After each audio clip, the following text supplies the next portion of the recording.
জমে উঠেছে আইপিএল 2024 আর এই আইপিএল 2024-এ দুর্দান্ত পারফরম্যান্স করছে কেকেআর টিম, যেখানে 5টি ম্যাচ খেলেছে, তার মধ্যে 4টি ম্যাচ জিতে পয়েন্টস টেবিলের দ্বিতীয় স্থানে রয়েছে। তবে কেকেআরের এর পরের ম্যাচ রয়েছে আগামীকাল, মানে 16ই এপ্রিল, আর এই ম্যাচটি হতে চলেছে রাজস্থান রয়্যালের সাথে। তার মানে আইপিএল 2024-এর সবথেকে মজবুত টিম, সবথেকে ডেঞ্জারাস টিম রাজস্থান রয়্যালের সাথে মুখোমুখি হতে চলেছে কেকেআর দল, এবং এই রাজস্থানকে হারানোর জন্য কিছু বড় সিদ্ধান্ত নিয়ে এক নতুন একাদশ তৈরি করতে চলেছে কেকেআর মেন্টর। হ্যাঁ ফ্রেন্ডস, আজকের এই ভিডিওতে জানাবো যে রাজস্থানের বিপক্ষে ম্যাচের জন্য কেকেআর দলের কীরকম হতে পারে প্লেইং 11-এ কী কী বড় পরিবর্তন হতে পারে, তার পাশাপাশি কেকেআর মেন্টর কী কী বড় সিদ্ধান্ত নিতে পারে, সম্পূর্ণ কিছুই কিন্তু তুলে ধরবো এই ভিডিওতে। যেখানে এলএসজিকে লজ্জাজনকভাবে হারানোর পর কেকেআরের পরের ম্যাচ কিন্তু রাজস্থান রয়্যালের সাথে 16ই এপ্রিল, অর্থাৎ আগামীকাল এই ম্যাচটি হতে চলেছে কেকেআরের ঘরের মাঠে। হ্যাঁ ফ্রেন্ডস, যেখানে কেকেআর টিম পরপর 5টি ম্যাচ ঘরের মাঠেই খেলবে, তার মানে কালকের ম্যাচটাও কিন্তু কেকেআর ঘরের মাঠেই খেলতে চলেছে।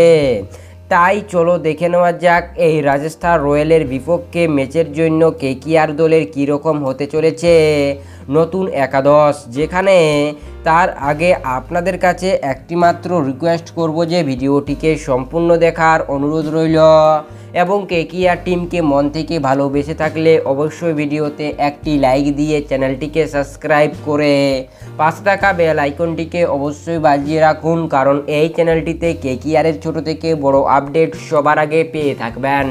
যেখানে এই ম্যাচটি কিন্তু রাত্রি 7:30টা থেকে শুরু হতে চলেছে আগামীকাল, এবং এই ম্যাচের জন্য কেকেআরের যেমনটা হতে পারে প্লেইং 11 সেটি এক নজর দেখে নেওয়া যাক। যেখানে ওপেনিং করবে ফিল সল্ট, সুনীল নারিন। এই ওপেনিং জুটিতে কোনো বড় পরিবর্তন করবে না, এতে কোনো বড় সিদ্ধান্ত নেবে না কেকেআর মেন্টর, কারণ কেকেআর দলের ওপেনিং জুটি দুর্দান্ত খেলছে, যেখানে সুনীল নারিন ও ফিল সল্ট। তবে 3 নম্বরে থাকবে ভেঙ্কটেশ আয়ার, 4 নম্বরে থাকবে শ্রেয়স আয়ার, 5 নম্বরে থাকবে রঘুবংশী, 6 নম্বরে থাকবে আন্দ্রে রাসেল, 7 নম্বরে থাকবে রমনদীপ সিং, 8 নম্বরে মিচেল স্টার্ক, 9 নম্বরে বৈভব আরোরা, 10 নম্বরে বরুণ চক্রবর্তী ও 11 নম্বরে হর্ষিত রানা।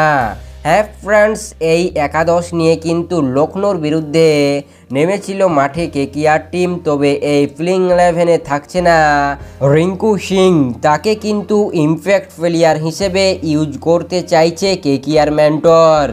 যেখানে এলএসজির বিরুদ্ধে কিন্তু তাকে ইম্প্যাক্ট প্লেয়ার হিসেবে এই মাঠে নামাতেন, তারই আগে কিন্তু ম্যাচটি কেকেআর জিতে নিয়েছে 8 উইকেটের বিনিময়ে।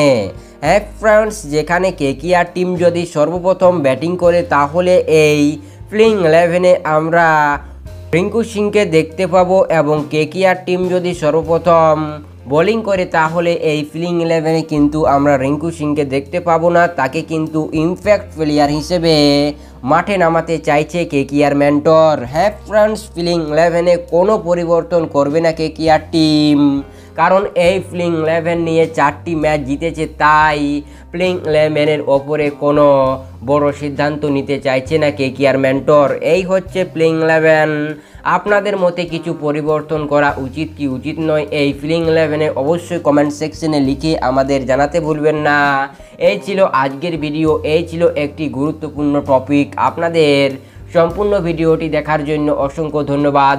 আবার দেখা হবে পরের ভিডিওতে, ততক্ষণ ভালো থাকো, সুস্থ থাকো।